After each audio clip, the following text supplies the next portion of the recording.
দেখো, 25শে ডিসেম্বর বড়দিনে আমি চার্চে গেছিলাম।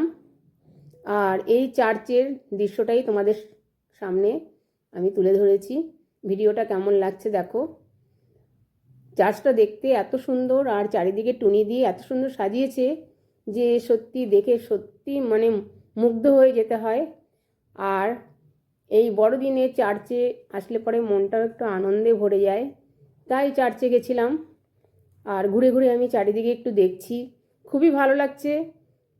মানে না আসলে বোঝা যায় না যে চার্চের ভেতর, চার্চের বাইরে এত সুন্দর সাজানোটা এত ভালো লাগে দেখতে।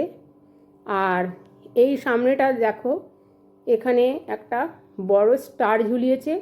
আমি আবার একটু স্টারের সামনে এসে একটুখানি ফটো তুললাম, যে স্টার নিচে একটু ফটো না তুললে কি হয় বলো। আর তার সামনে রয়েছে জেসাসের জন্মটা যেভাবে দেখাচ্ছে সেটা হচ্ছে, এখানে মাতা মেরি রয়েছে, আরও অন্যান্যরা সবাই রয়েছে। এটাও দেখতে সত্যি খুব সুন্দর লাগছে, কিভাবে যিশুর জন্ম হয়েছে সেইটাই এখানে তুলে ধরেছে। এটাও আমি অনেকক্ষণ ধরে দাঁড়িয়ে দাঁড়িয়ে দেখলাম। সত্যি মানে এতটাই ভালো লাগছে দেখতে। এখানেই আমি আমার ভিডিওটা শেষ করলাম।